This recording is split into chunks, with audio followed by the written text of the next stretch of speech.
Hello, welcome to my YouTube channel, Booktician, and today we're going to talk about 8 crime fiction books that I just loved. I'm talking about eat up recently. I want to first say that I really wanted to mention Jackal in this book review in this video, but I decided not to because I would be interviewing the author and I would put that link down below.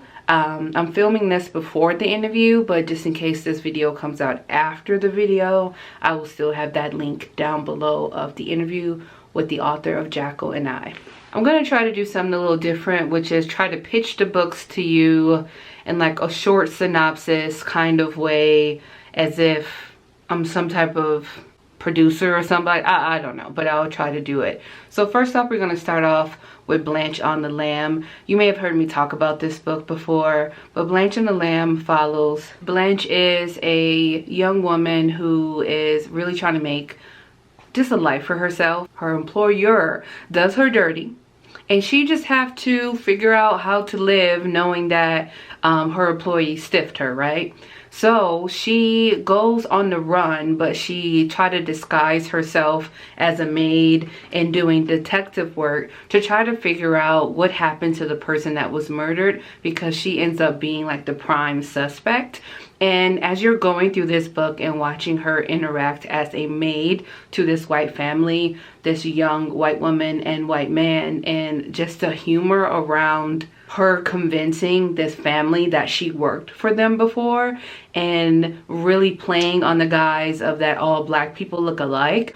The humor and the mystery in this book was top tier to me, so I really appreciated it. So I'm hoping those little tidbits got you interested in reading Blanche on the Lam. Also know that this is a series, and I believe there are 4 books in that series. The next book is Eden's Everdark, and it follows the story of this young girl named Eden, and she is in the, I guess, the deep perils of the death of her mother.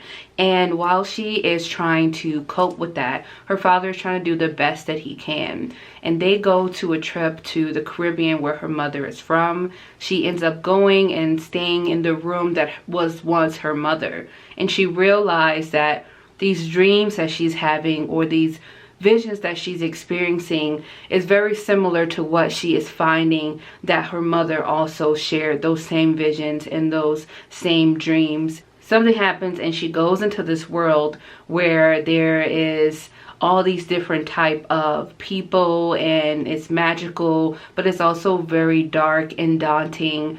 And there is a woman there who is the head of it, or she's the one that's collecting souls, and Eden gets wrapped all up in that.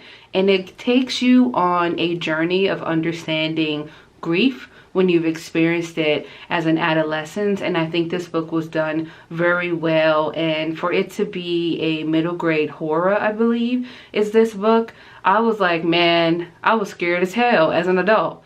So definitely get into this middle grade. So this story, The Firekeeper's Daughter, follows the story of a young girl. She is biracial, she's indigenous, and I think she's also white. And she is light-skinned, she's unenrolled in her tribal community, but she is a Anishinaabe. She's in her community, and she is trying to figure out what is happening, what's going on, and what's happening to all these people who are experiencing so much grief and so much loss. So I do want you to know that there is some content warnings of drug use and overdose, and people being missing and people being murdered and things like that. Her name is Donis, and she teams together with some unlikely people, okay, and she tries to figure out, by teaming with them, is she's going to be able to help her people. She's also trying to figure out, is by teaming together make her a outsider? Does it make her a traitor? Does it make her someone that's going against her Anishinaabe ways of knowing?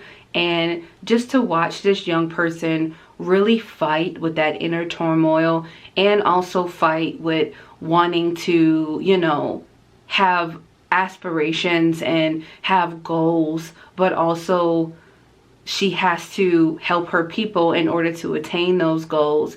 But it's an internal conflict because people around her have very strict thoughts or rightfully so, valid thoughts about the people that she is teaming up with. So she is out here just keeping things to herself, telling lies, doing what she got to do to really help her people in her eyes. So you watch her go on this journey, and the whole time I was scared for her, because I was like, you know, what if this happens? What if her community finds out? What if her community does this to her? What if she feels some regret? What if the people that is helping her end up stabbing her in the back? It was just so many things, and the big mystery of this is just trying to figure out who is causing harm in this community and how can it be addressed. The next book is In the House of Transcendence, and I have been raving about this book. I'm also going to put the author interview of myself and the author in the description box below. But In the House of Transcendence follows Zora.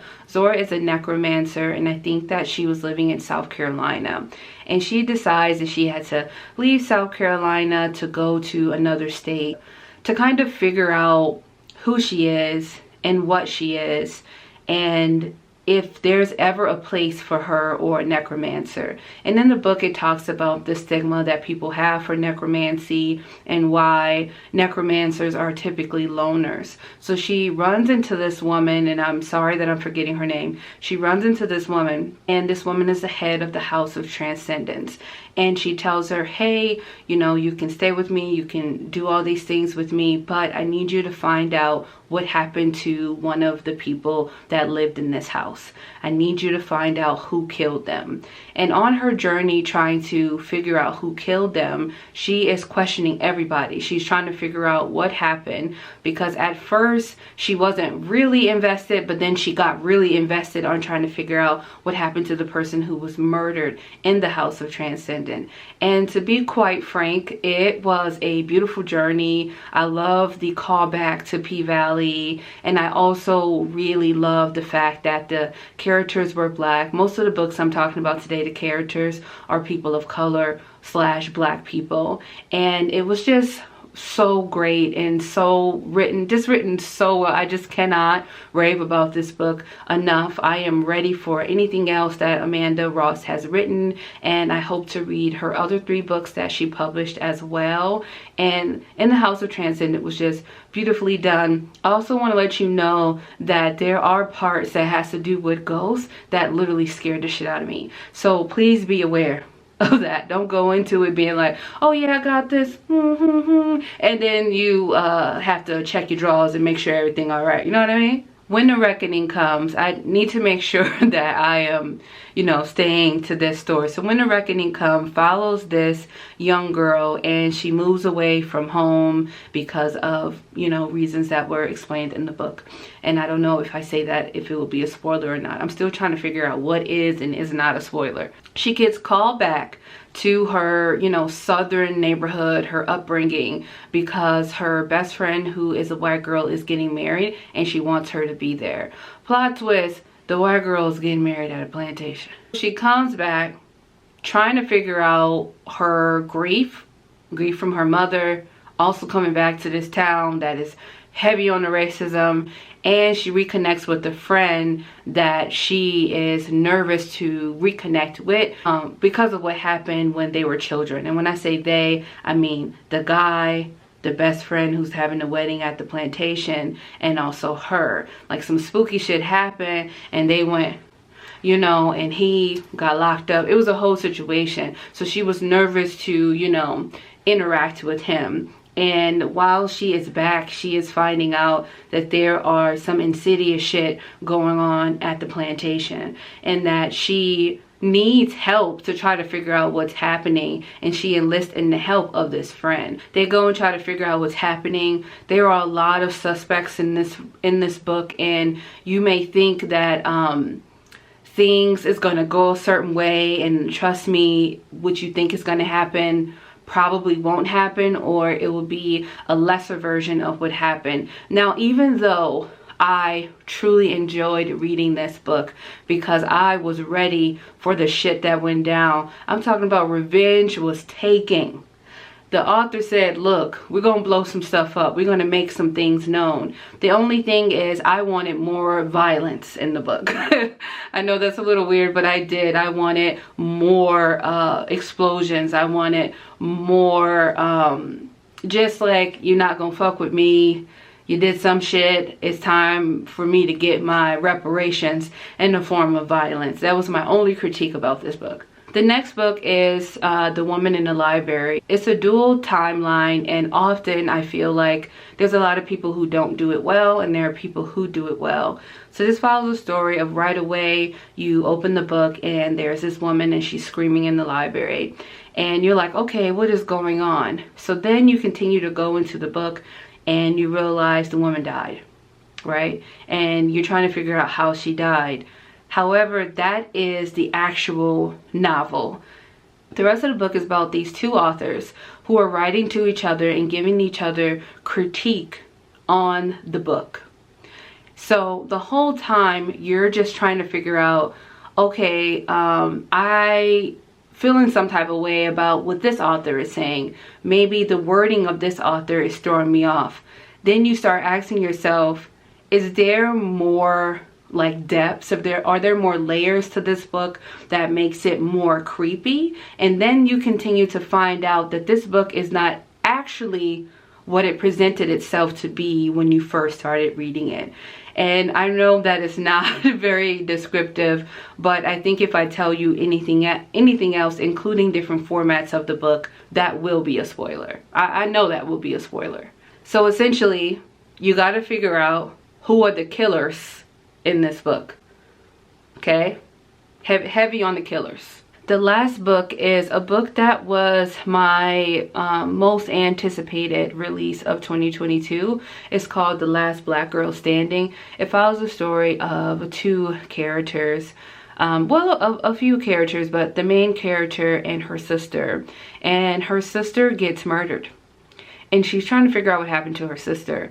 And the lead suspect of who she believes was responsible for the death of her sister was her sister's boyfriend. And her sister's boyfriend, you know, he about them streets, bang, bang, shoot up, you know. He's really about those streets, and she is going through every channel, every nook and cranny to try to figure out what happened to her sister and try to find her boyfriend and try to find her sister's boyfriend and get answers for it. She's also like in the mix of dating someone that she's unsure of if she should be dating this type of person.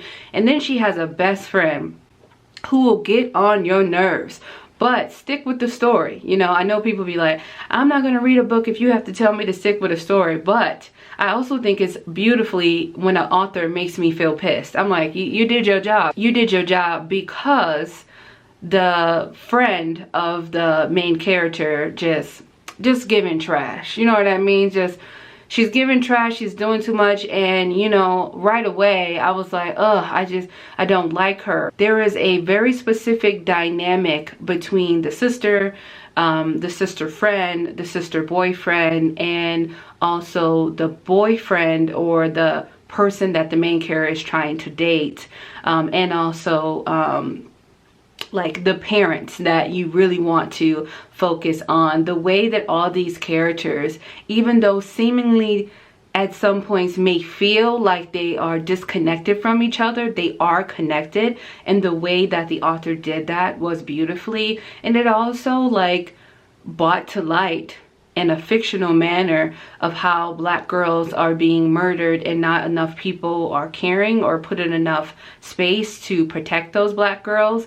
And this girl said, look, y'all not gonna take my sister and think y'all ain't gonna get no heat from me. I'm not the one.